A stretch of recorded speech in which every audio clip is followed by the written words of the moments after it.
Princess stood on the palace balcony and stared at the stars. Below her, the capital city of stretched for hundreds of miles, its towers glowing with ancient light. She was 23 years old, and her life was already decided. The High Council had made the choice 3 weeks ago. She had no say in it. The wind moved through her hair, and she closed her eyes. Tomorrow, the delegation would arrive. They came to finalize her marriage to Commander. This marriage would not happen because loved him. It would not happen because she chose him. It would happen because the Empire demanded it. For 3,000 years, the Empire had survived through strategic marriages. Princesses married powerful aliens. Kings married the daughters of enemy generals. Every wedding was a weapon. Every marriage was a deal. Love was not part of the arrangement. Turned and walked back into her chambers. The rooms were large and cold. Gold lined the walls. Ancient tapestries hung from the ceiling. Everything spoke of power and tradition. Everything reminded her that she was not a person. She was a symbol. A servant rushed forward and bowed low. The woman wore the white uniform of the palace staff. Her name was Kella, and she had served for 6 years. "Your Highness, the evening ceremony will begin soon," Kella said. "You must prepare." Nodded but felt nothing. The ceremony was part of the week of celebrations that would welcome and his delegation. It was meaningless tradition. Fire would burn in metal bowls. The council would speak ancient words. Nothing would change the fact that her freedom was gone. She dressed in the ceremonial robes. The garment was white and silver with patterns that meant things she had never bothered to learn. Jewels hung from her neck. Her hair was braided with golden thread. She looked like a queen, but she felt like a prisoner. The ceremonial hall was filled with thousands of people. They stood in perfect rows. Everyone wore formal clothing. Everyone stood without speaking. The silence was thick and heavy. The High Council sat on a raised platform. The eldest member was over 200 years old. His face was like carved stone. His eyes held no kindness, only duty. "We gather to honor the ancient traditions," his voice echoed through the hall. "We gather to bind the Empire to the collective through marriage. This union will protect our people. This union will ensure peace." Stood and listened. She had heard these words before. They were always the same: duty, protection, peace. These words meant that her own wishes did not matter. The ceremony continued for 2 hours. A servant lit the ceremonial flame in a large metal bowl near the center of the hall. The flame was blue and burned hot. It represented the strength of the Empire and the purity of the royal line. Watch the flame dance. She thought about running. She could leave the palace tonight. She could take a ship and go to the edge of the galaxy. She could disappear. But she knew the truth. The Empire would find her. They would bring her back. They would force the marriage anyway. And her attempt to escape would cause problems for everyone around her. Running would not solve anything. The ceremonial flame burned higher. A breeze moved through the hall. Someone had opened a door on the far side. The breeze caught the flame and pushed it toward the left side of the platform. Did not notice the danger immediately. The flame grew larger. It moved sideways, licking at the edge of the platform. It reached the ceremonial cloth, the white and silver fabric that decorated the space where the council sat. The cloth caught fire. The flame spread fast. It moved up the cloth toward the decorations above. Someone shouted. The crowd began to move. Panic started to build. No one moved toward the fire. It was not proper. The ceremony was sacred. No one could touch the ceremonial objects during the ritual. The rules were clear. The tradition was absolute. But the fire grew bigger. A man appeared from the side of the hall. He moved fast, running toward the flame. His uniform was not formal clothing. He wore the simple gray clothes of the embassy staff. His name was, he was human. Did not stop to think about the rules. He did not care about tradition or propriety. He saw fire moving toward people he could not protect himself, and he acted. He grabbed a container of water from a servant's station. He threw it at the flames.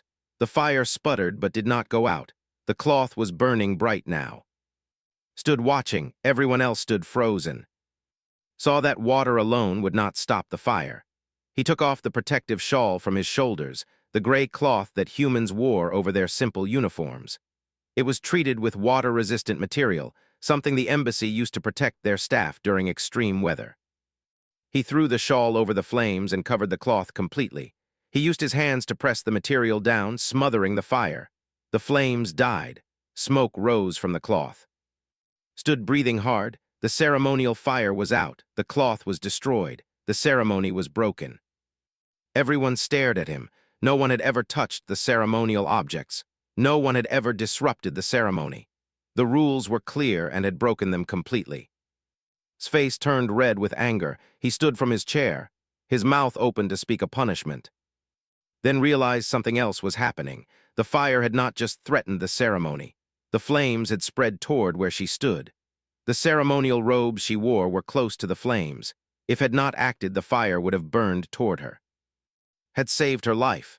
He had ignored tradition, ignored protocol, ignored every rule of the empire. He had acted because something mattered more than ceremony. A person mattered more than tradition. Felt something shift inside her. For the first time in her life, someone had chosen her wealth 3 weeks past, was confined to the embassy building, but the guards did not watch him carefully every moment. They had other concerns. The delegation had arrived. The wedding preparations moved forward, was forgotten. This was when began to find him. She told no one. She moved through the palace corridors late at night. She wore simple clothes that a servant might wear. She kept her face hidden. She made her way to the embassy building through passages that only the royal family knew existed. Was in the small garden behind the embassy. He sat under the starlight, writing something in a notebook. He looked up when approached. His eyes widened with surprise and fear. "Your Highness," he said, and started to stand. "This is not safe if someone sees you here." "No one will see me," said. "I came to thank you. You risked everything when you moved into the fire." Relaxed slightly, he gestured to the bench beside him. "Please sit down." She sat. For a moment, they did not speak. Did not know how to start a conversation with someone from a different world. Did not know if he was allowed to speak freely to the princess. "Tell me about Earth," said finally. "Tell me about your world." Looked surprised. "You want to know about Earth?" "Yes, I want to understand why you acted the way you did. The would never break ceremony. We would let the fire burn rather than disrespect tradition. But you did not think about tradition. You thought about people." Nodded slowly. "On Earth, we learned long ago that people are more important than rules. We make mistakes. We have wars. We make terrible decisions. But when someone is in danger, we help them. We do not ask permission. We do not check the rules. We act." Over the following weeks, returned again and again. She learned about Earth from. He told her about storms that his people had to survive. He told her about hunger and cold and disease. He told her about families who stayed together not because an empire commanded it, but because they loved each other.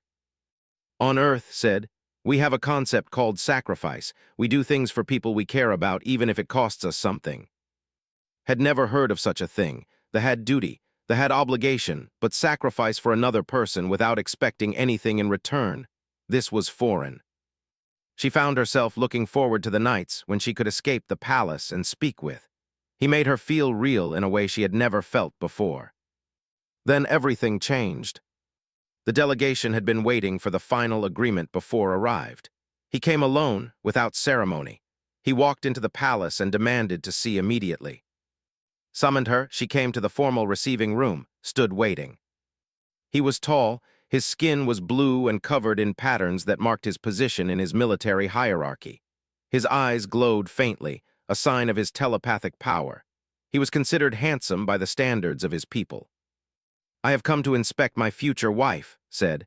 His voice was cold. "And I have come to establish the bond that will ensure your obedience." Before could move's mind reached toward hers. She felt his telepathic power like a hand pushing into her consciousness. It was not painful. It was worse. It felt like invasion. It felt like he was reaching inside her and touching her thoughts without permission. They did not use telepathy this way. Such violation was unknown in her culture. The sensation was terrible. She wanted to scream. Pushed deeper into her mind. He was checking her loyalty. He was making sure she would not resist him. He was establishing dominance.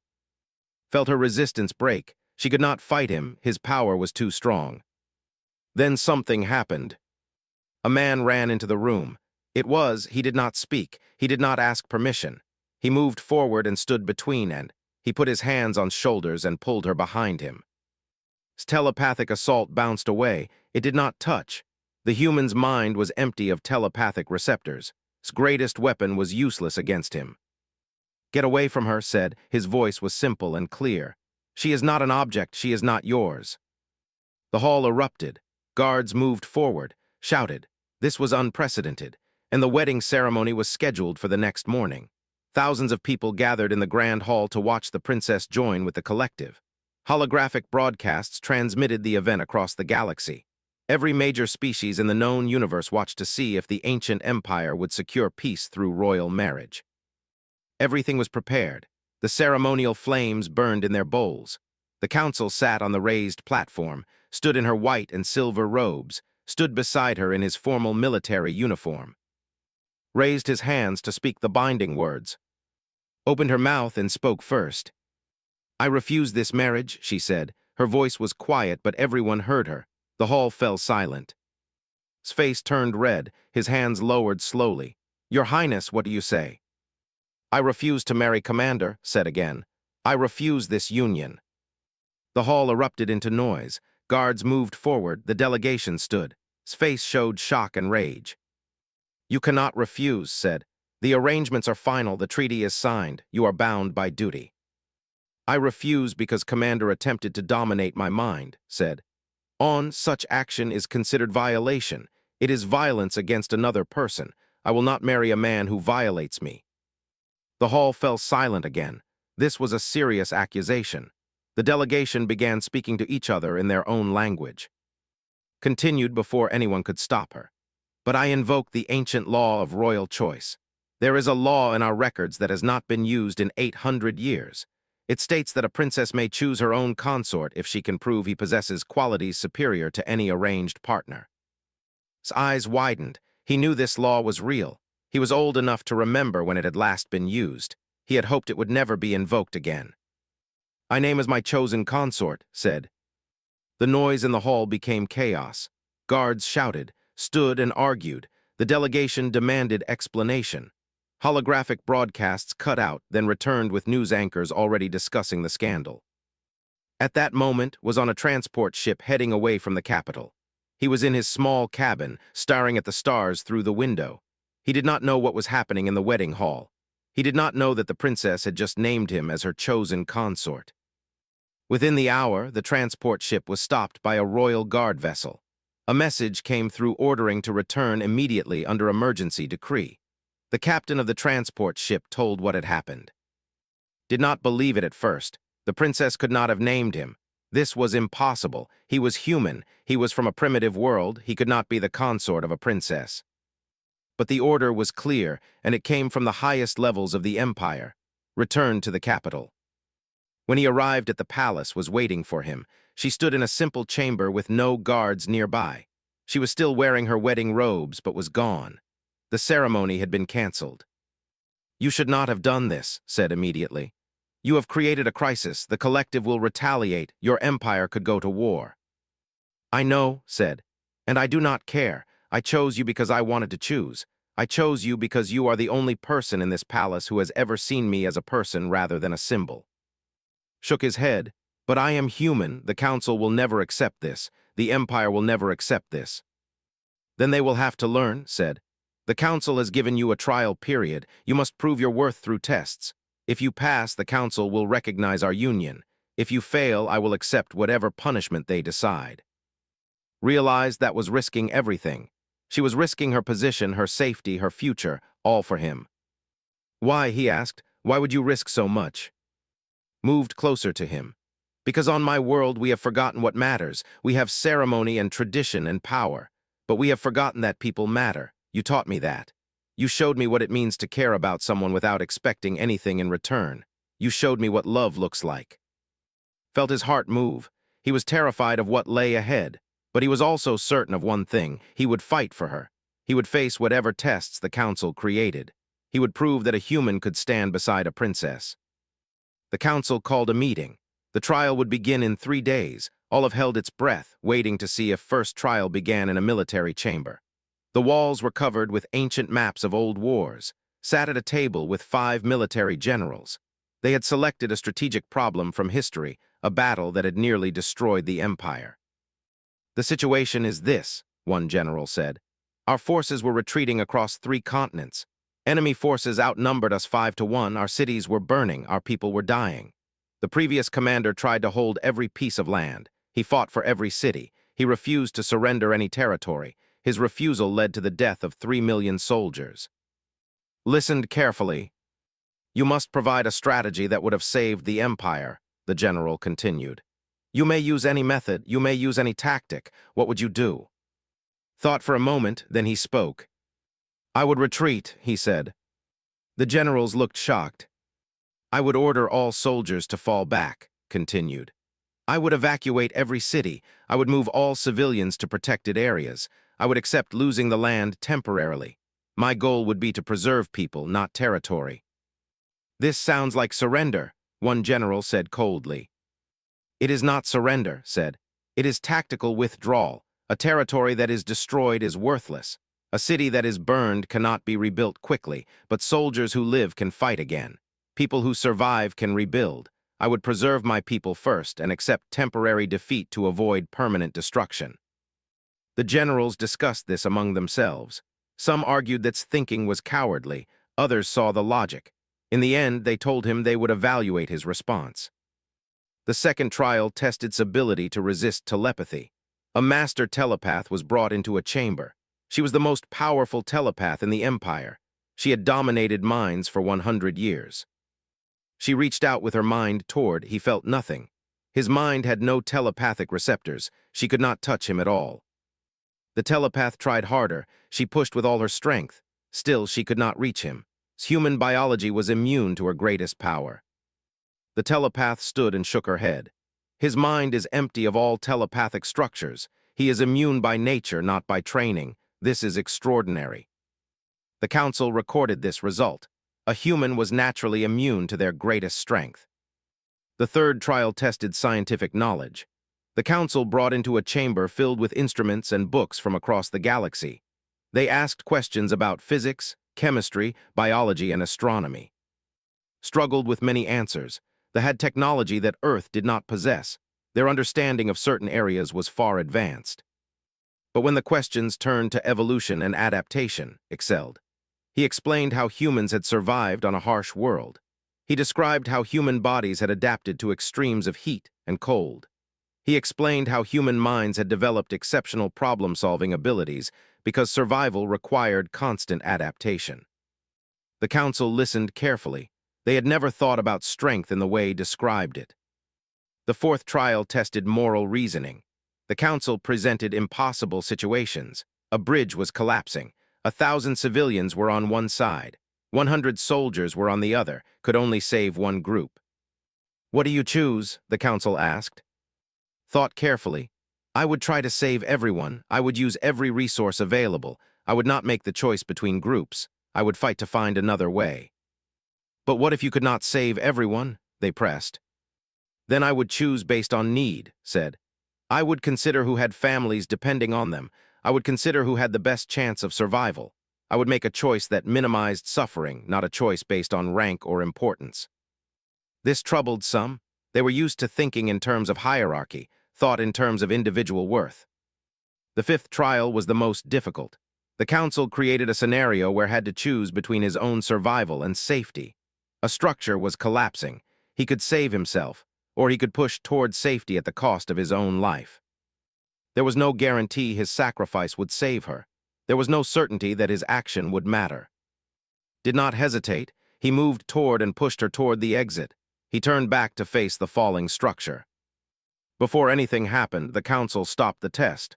They had seen what they needed to see. You are willing to die for her? One said quietly. Yes, said simply. Then came the challenge that no one had expected. Commander demanded a final test. He demanded a duel. A human cannot compete with a warrior, announced. Let him fight me. If the arena was large and open beneath the stars. A crowd of thousands filled the seats. Billions more watched on holographic screens across the galaxy. The rarely held public duels, but this occasion was too important to hide. Stood on one side of the arena. He wore simple clothing, nothing that would protect him. Commander stood on the other side. He wore formal armor that his military had designed. The armor could withstand laser fire. It was made from the strongest material the collective had discovered. Moved into the arena first. He was tall and muscular. His blue skin glowed with the power of his military rank. He drew a weapon that had never seen before. It was a blade made from compressed plasma, a substance that could cut through metal. Had no weapon, he had no armor.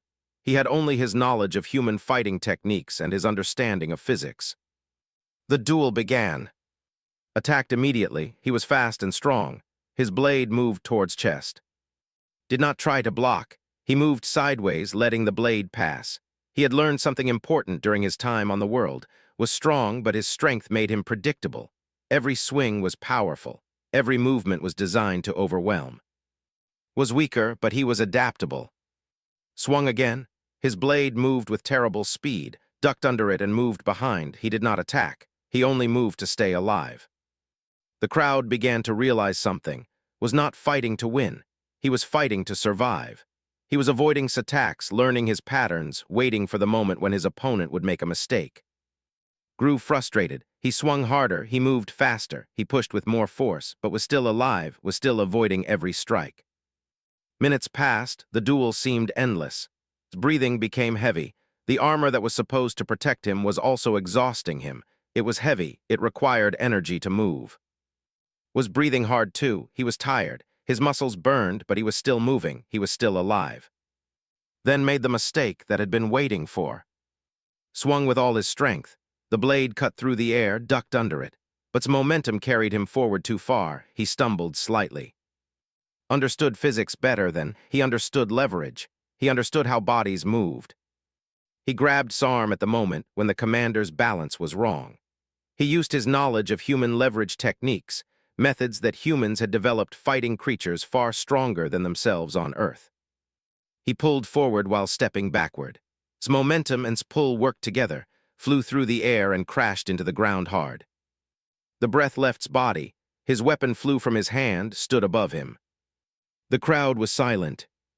Tried to move, he could not catch his breath. The armor had come loose during the fall. He was trapped. Could have killed him. He could have struck his head or heart. The duel would have been over. Instead, stepped back. "I do not have to kill you," said. His voice was quiet but loud enough for the entire arena to hear. "I beat you, that is enough." Stared at him with hatred and disbelief. A human had beaten him. A creature from a primitive world had defeated a commander. Medical personnel rushed forward and helped from the arena. He was not dead. He was only defeated.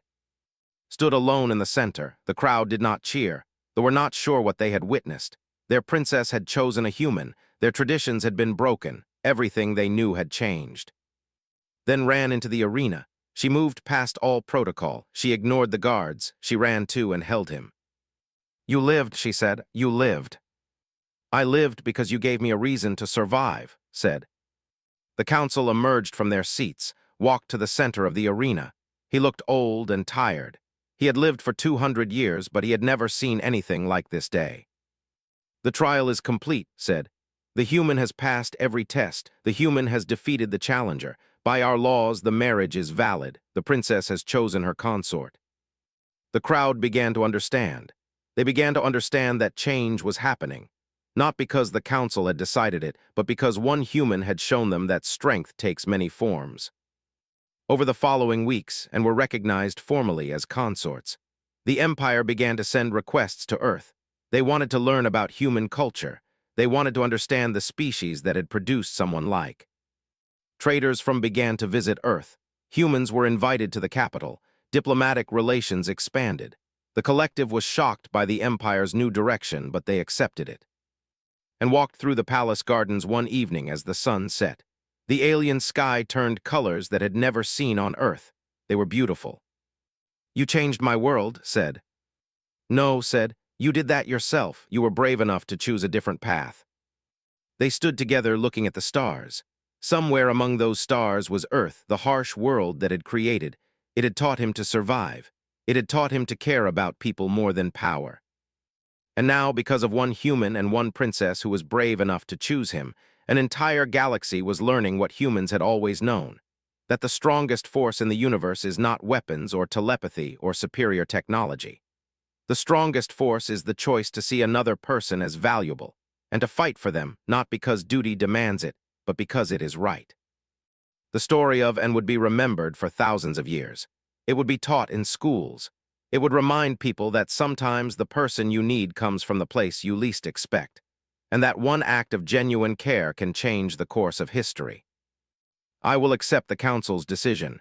If he dies, the princess will return to me. The council looked uncomfortable.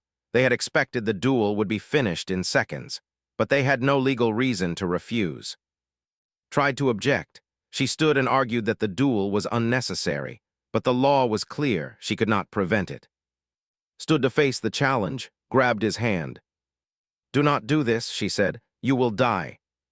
"Maybe," said, "but I came to this world knowing that I might have to risk everything for you. I choose this." He kissed her forehead. Then he walked toward the arena where he would fight a commander. The battle would take place the next day. Billions watched on their holographic screens. The fate of the Empire and the human species would be decided by combat. The princess's choice would destroy the Empire or change it forever. No one had ever challenged a member of the collective. No one had ever protected the princess from her future husband. Sighs burned with anger. He stood and looked at with pure hatred. "You have made a grave mistake," said. "You are not worthy of standing in this palace. I will see you removed from this world." He left the room. The guards took away, ordered him return to Earth immediately. He would leave on the next transport ship in 4 hours. Stood alone in the hall. Her heart was breaking, had sacrificed everything for her just as he had done during the fire ceremony, and now he would be taken from her. She had to decide. She could accept her fate. She could marry and live a life of servitude and fear, or she could choose something different. She could choose over the demands of her empire. He was just a human, a member of a species that the considered barely advanced enough to leave their own world. But he had done what no one else would do. Spoke a punishment, was to leave the hall. He was to be confined to the embassy. He would be watched carefully for the rest of the day.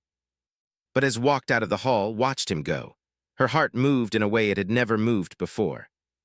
For the first time, someone had seen her not as a princess, or a symbol, or a piece of the empire.